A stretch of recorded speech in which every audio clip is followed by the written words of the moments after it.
Good afternoon, dear traders. Hello and welcome to ИнстаФорекс Economic News TV channel. With us, Kate Недачина and Anna Kasatkina. You are watching the currency and commodity market review for the last week. Did the foreign exchange market see any significant position reshuffling during the previous week?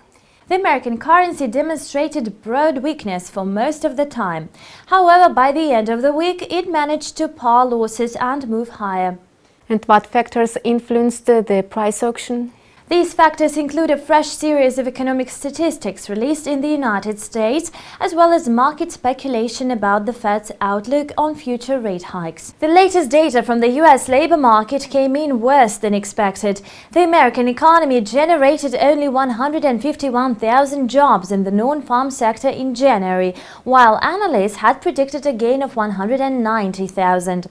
On Friday, the US dollar held firm against other majors. More specifically, it advanced to 1.1155 versus the euro.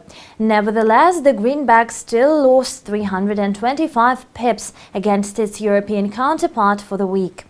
The uncertainty as to whether the Federal Reserve will continue tightening its monetary policy this year continues to put bearish pressure on the US currency.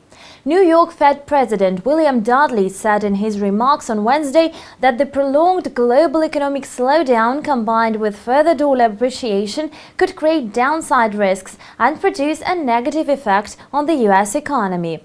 The greenback versus loonie pair ended the week around 1.3916. On Thursday, Canada's national currency recorded its highest level at 1.3655.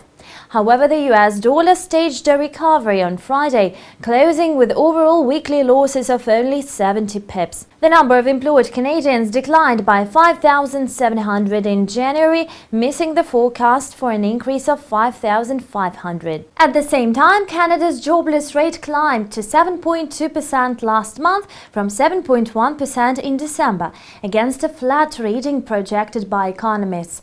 And that was all about exchange rate movements on Forex.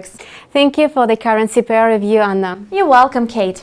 And what trends did investors observe in oil and gold prices in the previous week?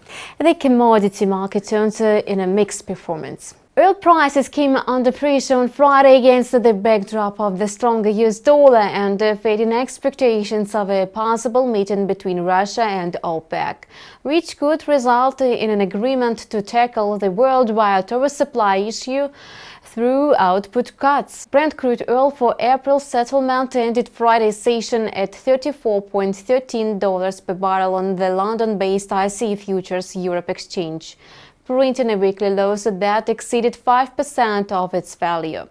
Meanwhile, US benchmark West Texas Intermediate fell by more than 80% for the week on the New York Mercantile Exchange, closing the session at $30.89 per barrel. The global gold market ended the previous week in positive territory amid the stock market turmoil, also aided by an earlier slide in the US dollar. April futures for gold edged higher, reaching $1,174.30 per 3 ounce. By the end of the week, the price added almost 4%, scoring the strongest weekly performance since late August last year. Kate, thank you for the commodity market overview. You're welcome, Anna. You have been watching the weekly currency and commodity market review on ИнстаФорекс TV. It was presented to you by us, Anna Kasatkina and Kate Недачина. Have a nice day. See you later. Bye.